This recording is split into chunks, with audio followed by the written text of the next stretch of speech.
Hello everyone, welcome to Thakur Pathshala. आज हमारा geography का दूसरा वीडियो है जिसमें हम दो चैप्टर को कवर किए हैं। जहाँ से क्वेश्चन इस बार बोर्ड एग्जाम में पूछा जाएगा और 100% पूछा जाएगा, वो सारे के सारे क्वेश्चन को यहाँ पे हम डील किए हुए हैं। ऑब्जेक्टिव स्पेशली यहीं से आएगा और 35 में 35 आप लोग लाइएगा अगर ये वीडियो को अंत तक बिना स्किप किए हुए देखेंगे तो। चलिए शुरू करते हैं। चौथा चैप्टर है, 3 चैप्टर का हमने पहले वीडियो में जिक्र कर चुका है। चौथा चैप्टर है मानव विकास, और मानव विकास से जो पहला क्वेश्चन पूछा जाएगा 2 नंबर में, वो पूछा जाएगा वृद्धि और विकास में क्या अंतर है। तो आप लोग ये क्वेश्चन जो है ये 2 नंबर में पूछा जाएगा, आप लोग इसको देख लीजिएगा।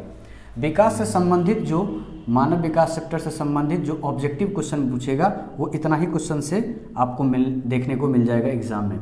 पहला क्वेश्चन है, हमसे पूछा जा सकता है कि मानव विकास का जो अवधारणा है इसका प्रतिपादन किसने किया था। तो मानव विकास की अवधारणा को जो प्रस्तुत किया था वो किया था डॉक्टर महबूब उल हक ने प्रस्तुत किया था। ये एक पाकिस्तानी थे, ये आपको पता होना चाहिए। और मानव विकास की अवधारणा को इन्होंने प्रस्तुत किया था 1990 ईस्वी में, ये बात आप याद रखिएगा। इसके बाद मानव विकास के बारे में जो पहली बार डॉक्टर महबूब उल हक ने बताया था, इसके आधार पे मानव विकास सूचकांक जारी किया जाने लगा। और मानव विकास सूचकांक जो जारी किया जाता है उसका नंबरिंग जो होता है वो 0 से 1 के बीच में ही जारी किया जाता है। स्कोर होता है वो 0 से 1 के बीच में स्कोर होता है मानव विकास सूचकांक का। मानव विकास सूचकांक को शॉर्ट फॉर्म में HDI बोला जाता है, इसको इंग्लिश में बोला जाता है ह्यूमन डेवलपमेंट इंडेक्स। तो आप याद रखिएगा क्योंकि कई बार 1 नंबर में पूछ लिया जाता है कि HDI का फुल फॉर्म यानी कि ह्यूमन डेवलपमेंट इंडेक्स होता है, ये आप ध्यान में रखिएगा। अब हमसे जो क्वेश्चन पूछा जाएगा 2 नंबर में या बड़े क्वेश्चन में भी और ऑब्जेक्टिव में भी, ये तीनों टाइप में ये पूछा जा सकता है कि मानव विकास के कितने स्तंभ है। तो आप याद रखिएगा मानव विकास के 4 स्तंभ है।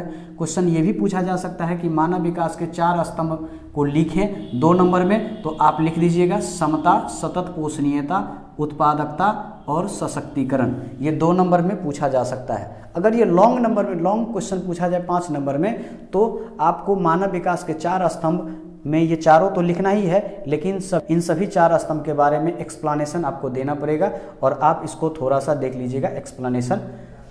इसके बाद हमसे जो क्वेश्चन और पूछा जा सकता है वो 2 नंबर में भी पूछा जा सकता है, और वो पूछा जाएगा कि मानव विकास के महत्वपूर्ण पक्ष को लिखिए। ये क्वेश्चन अगर हमसे पूछा जाए तो आप मानव विकास के यहाँ पे हमने 3 महत्वपूर्ण पक्ष को लिखा है, और इन 3 महत्वपूर्ण पक्ष को आप याद रखिएगा। तीनों महत्वपूर्ण पक्ष 2 नंबर में पूछा जा सकता है। तो मानव विकास के 3 महत्वपूर्ण पक्ष है, वो है दीर्घ एवं स्वास्थ्य जीवन, साक्षर एवं ज्ञानवान होना और आवश्यक संसाधनों की उपलब्धता। ये 3 महत्वपूर्ण पक्ष होता है मानव विकास का। यानी कि अगर आप लंबा समय तक और स्वस्थ जीवन जीते हैं तो इसका मतलब मानव विकास कर चुका है। अगर मानव साक्षर है और ज्ञानवान है तो इसका मतलब मानव विकास कर चुका है। और जितने भी संसाधन है, आवश्यक संसाधन, अगर सभी मानवों को उपलब्ध हो जाए तो मानव विकास के महत्वपूर्ण पक्ष में आएगा। ये आप लोग ध्यान में रखिएगा।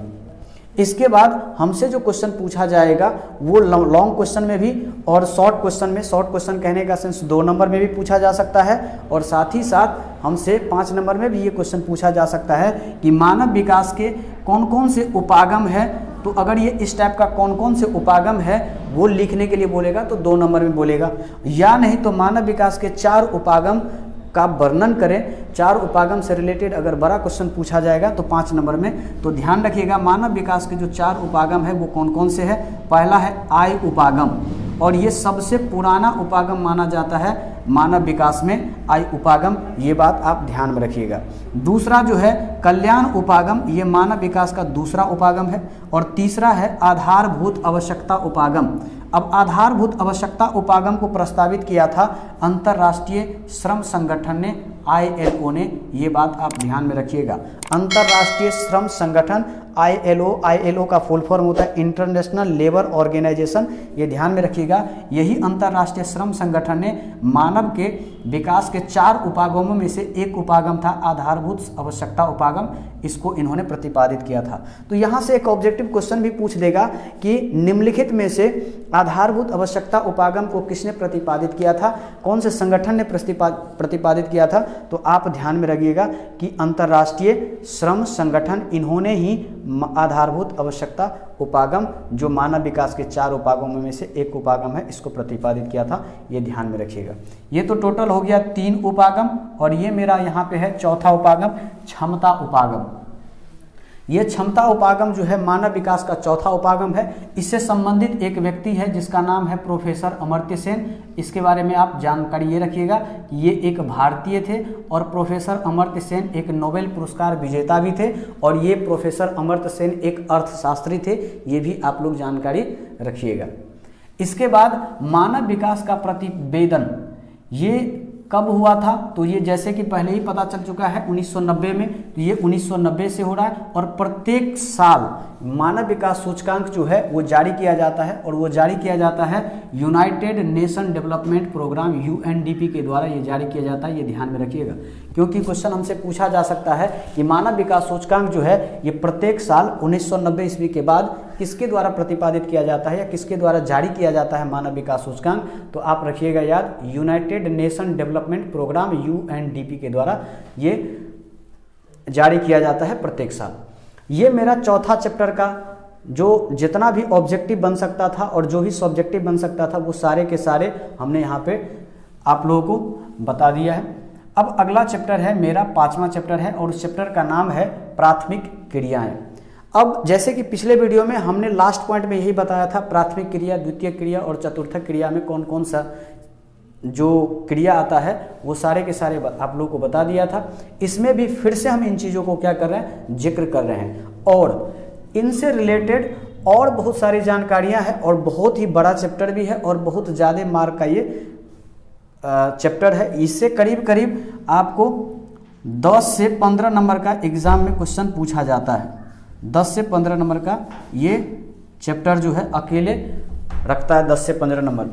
तो प्राथमिक क्रिया में देखिए कौन कौन सा क्रिया आता है।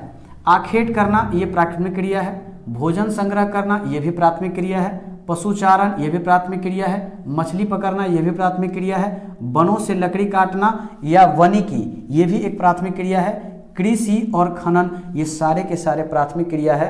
तो क्वेश्चन हमसे पूछ लिया जाता है कि निम्नलिखित में से कौन से प्राथमिक क्रियाएं हैं।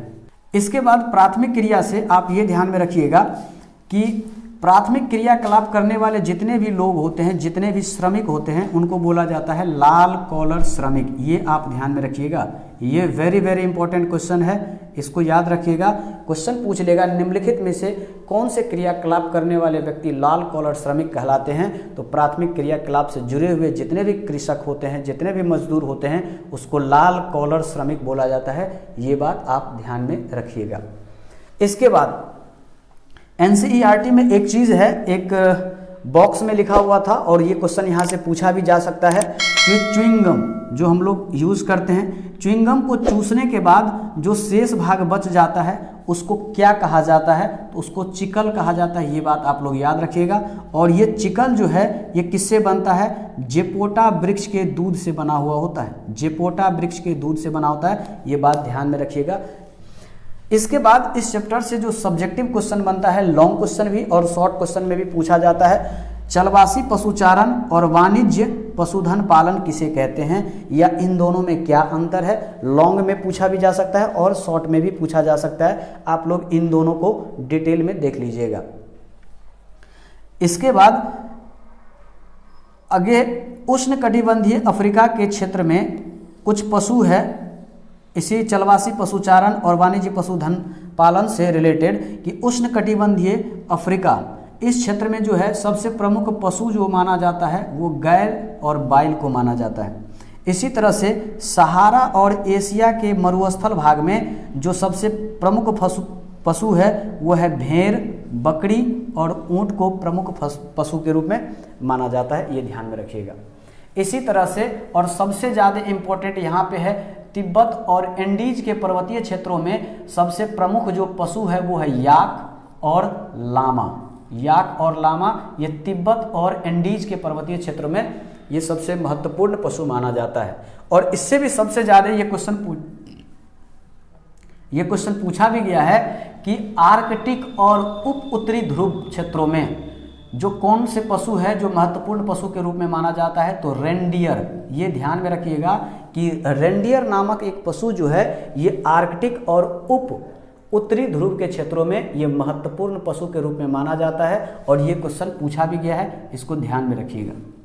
अब इसी चैप्टर से एक क्वेश्चन पूछा जा सकता है कि ऋतु प्रवास किसको बोलते हैं। आप लोग देख लीजिएगा कि ऋतु प्रवास से रिलेटेड जो भी जानकारी है आप देख लीजिएगा। जो क्वेश्चन पूछा जाएगा एक कृषि, ये सबसे इंपॉर्टेंट टॉपिक है इस चैप्टर का और यहाँ से गारंटी 6 से 8 नंबर का क्वेश्चन यहाँ से गारंटी के साथ पूछा जाएगा और इस बोर्ड से ही क्वेश्चन आएगा ऑब्जेक्टिव और सब्जेक्टिव भी। तो आप ध्यान में रखिए, इस टॉपिक को आप बहुत अच्छे से कवर कीजिएगा। कृषि से रिलेटेड क्या क्या हमसे क्वेश्चन पूछ सकता है। क्वेश्चन हमसे सबसे पहले सब्जेक्टिव पूछेगा कि आदिकालीन निर्वाह कृषि किसको बोलते हैं। इसी का एक और नाम है स्थानांतरण कृषि। तो ध्यान में रखिएगा, अगर क्वेश्चन में पूछे स्थानांतरण कृषि या आदिकालीन निर्वाह कृषि, दोनों का मतलब एक ही होता है। ये कृषि जो होता है उष्णकटिबंधीय क्षेत्रों में किया जाता है। इस कृषि का एक और नाम है आदिकालीन निर्वाह कृषि या स्थानांतरण कृषि का एक और नाम है, उस कृषि का नाम है वो है कर्तन दहन कृषि। यानी एक ही कृषि का एक नाम, दो नाम और ये तीसरा नाम है। ये कृषि जो होता है आदिकालीन निर्वाह कृषि, स्थानांतरणशील कृषि या इसी को कर्तन दहन कृषि भी बोलते हैं। अगर इन तीनों कृषि को भारत में बोले तो भारत के पूर्वी राज्यों में, पूर्वी राज्य का मतलब हो गया अरुणाचल प्रदेश, असम, मिजोरम, नागालैंड, इन एरियाओं में अगर देखें तो इसको बोला जाता है झूमिंग कृषि। यानी कि अभी तक आदिकालीन निर्वाह कृषि को हम स्थानांतरण कृषि भी बोलते हैं, कर्तन दहन कृषि भी बोलते हैं और साथ ही साथ इसको भारत के पूर्वी राज्यों में झूमिंग कृषि बोला जाता है। इसी कृषि को मध्य अमेरिका और मैक्सिको की बात करें तो यहाँ पे मिल्पा बोला जाता है। आप लोग इस बात को भी ध्यान में रखिएगा। और इसी कृषि को मलेशिया व इंडोनेशिया में लादांग बोला जाता है, ये ध्यान में रखिएगा। यानी कि आदिकालीन निर्वाह कृषि, स्थानांतरण कृषि, कर्तन दहन कृषि, झूमिंग, मिल्पा, लादांग, सारे के सारे कृषि एक ही प्रकार का कृषि है, बस जगह बदलने से उसका नाम बदल गया। तो ये आप लोग ध्यान रखिएगा और यहाँ से एक क्वेश्चन इस बार भी आने की संभावना है। इसके बाद जो अगला आता है गहन निर्वाह कृषि, इसको आप ध्यान में रखिएगा कि गहन निर्वाह कृषि किसको बोलते हैं। इसको देख लीजिएगा, सब्जेक्टिव 2 नंबर में पूछा जाएगा। रोपण कृषि किसको बोलते हैं, ये भी 2 नंबर में क्वेश्चन पूछा जाता है, इसको भी आप लोग देख लीजिएगा। अब रोपण कृषि से रिलेटेड जो ऑब्जेक्टिव पूछा जाएगा वो क्या पूछा जाएगा कि रोपण कृषि का शुरुआत जो हुआ था ये किन लोगों के द्वारा हुआ था, तो यूरोपीय लोगों के द्वारा हुआ था या यूरोपीय औपनिवेशों के द्वारा हुआ था रोपण कृषि का शुरुआत। अब हमसे 2 नंबर में क्वेश्चन पूछ लिया जाता है कि 4 रोपण कृषि का नाम या 4 रोपण फसल का नाम बताएं। तो यहाँ पे हमने 4 से ज़्यादा लिए हैं। रोपण कृषि, चाय एक क्या है, रोपण कृषि, कॉफ़ी क्या है, रोपण कृषि, कोको रोपण कृषि में आता है, रबर भी रोपण कृषि में, कपास भी रोपण कृषि में, गन्ना भी रोपण कृषि में, केला भी रोपण कृषि में और अनानास, ये सारे के सारे रोपण कृषि के अंतर्गत आता है। आप इसको ध्यान में रखिएगा। यहाँ से ऑब्जेक्टिव ढेर सारा बनता है और सब्जेक्टिव भी पूछ लेता है, 4 रोपण कृषि का नाम बताइए। अब रोपण कृषि में जो ये कॉफ़ी है, कॉफ़ी एक प्रकार का रोपण कृषि है, लेकिन ब्राज़ील में जो कॉफ़ी के बागान है इसको बोला जाता है फेजेंडा। इस बात को आप ध्यान में रखिएगा। ब्राज़ील में कॉफ़ी के बागानों को क्या बोला जाता है, फेजेंडा। इस बात को ध्यान में रखिएगा और ये क्वेश्चन भी पूछा जा चुका है, ये ध्यान में रखिएगा। इसके बाद कुछ इस चैप्टर से मैदान है जहाँ से क्वेश्चन पिछले साल भी पूछा हुआ था और इस साल भी संभावना है कि ये पूछा जाएगा। कुछ घास के मैदान है जो दुनिया में, इसको याद रखना है। और टोटल घास के मैदान हमने यहाँ पे लिया है वो है 6 घास के मैदान और वो 6 घास के मैदान आपको याद रखना है। इसमें से एक घास का मैदान आप लोगों से पूछा जाएगा। वो कौन कौन सा है? सबसे पहले स्टेपीज घास का मैदान है, ये है यूरेशिया में। तो क्वेश्चन डायरेक्ट पूछा जाता है कि निम्नलिखित में से यूरेशिया में कौन सा घास का मैदान पाया जाता है, तो स्टेपीज। या उल्टा के पूछ देगा कि स्टेपीज घास का मैदान जो है ये कहाँ पे पाया जाता है, तो यूरेशिया में, ये ध्यान में रखिएगा। इसी तरह से है प्रेयरी घास का मैदान, ये है उत्तरी अमेरिका में। पंपाज ये है अर्जेंटीना में। और इसी तरह से है वेल्स घास का मैदान, ये दक्षिण अफ्रीका में है। डॉन्स घास का मैदान ये ऑस्ट्रेलिया में है। और कैंटरबरी ये जो है ये न्यूजीलैंड में घास का मैदान है। कैंटरबरी ये न्यूजीलैंड में घास का मैदान है, इसको ध्यान में रखिएगा। इसी से रिलेटेड और कुछ क्वेश्चन पूछा जाएगा जो सब्जेक्टिव में भी पूछा जाता है और ऑब्जेक्टिव में भी पूछा जाता है, ध्यान में रखिएगा। क्वेश्चन हमसे 2 नंबर में पूछा जाएगा मिश्रित कृषि किसे कहते हैं, तो ये आप देख लीजिएगा कि मिश्रित कृषि किसको बोलते हैं। लेकिन मिश्रित कृषि का जो मुख्य घटक होता है वो चारे का फसल होता है। मिश्रित कृषि का मुख्य आधार ही होता है चारे का फसल।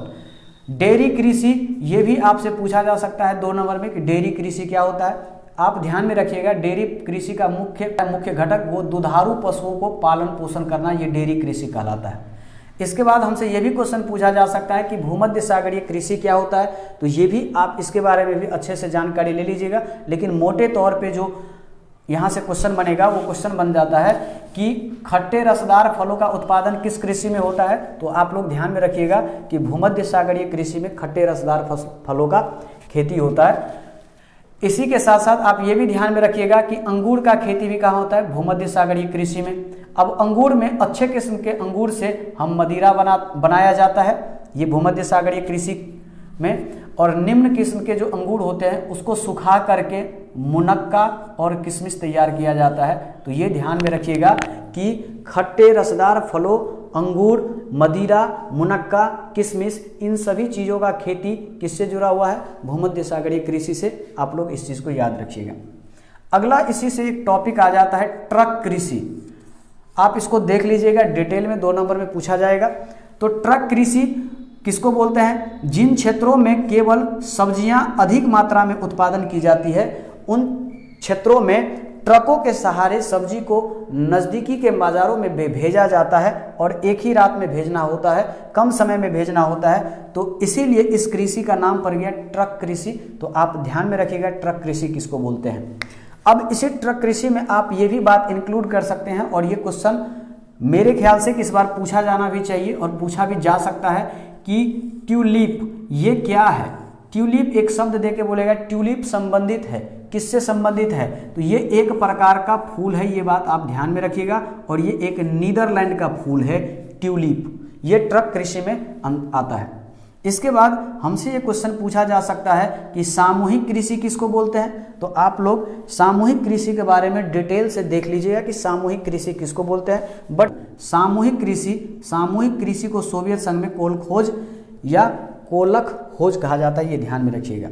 इसके बाद हमसे एक और अंतिम क्वेश्चन पूछा जा सकता है जो इस चैप्टर से रिलेटेड हो, प्राथमिक क्रियाकलाप से, वो होगा सहकारी कृषि। और सहकारी कृषि से के बारे में एक जानकारी आपको ये याद रखना है कि सहकारी कृषि का सबसे सफल परीक्षण जो हुआ था, यानी कि सबसे ज़्यादा सहकारी कृषि जो हुआ वो हुआ था डेनमार्क में, ये बात आप लोग ध्यान में रखिएगा। तो क्वेश्चन पूछा जाएगा सहकारी कृषि का सफल परीक्षण किस देश में हुआ था, तो ये ध्यान में रखिएगा, ये सफल परीक्षण हुआ था डेनमार्क में। आई होप आपको चौथा चैप्टर और 5वां चैप्टर से जितने भी इम्पोर्टेंट चीज़ हमने बताया वो समझ में आया होगा। अगर समझ में आया है तो इस वीडियो को आप अपने दोस्तों के पास शेयर कीजिए ताकि जो इस बार एग्ज़ाम देने वाले हैं उसको कुछ फ़ायदा हो सके। अगर वीडियो को थोड़ा सा तेज़ लगे, फास्ट लगे, तो थोड़ा आप स्लो में भी देख सकते हैं, दोबारा भी इसको देख सकते हैं। और यहीं से इस बार एग्ज़ाम में जो 35 आउट ऑफ 35 का हमने टारगेट रखा है, तो 35 नंबर का कंप्लीट केवल इस बोर्ड से आपको मिल जाएगा एग्ज़ाम में। तो चलिए, धन्यवाद।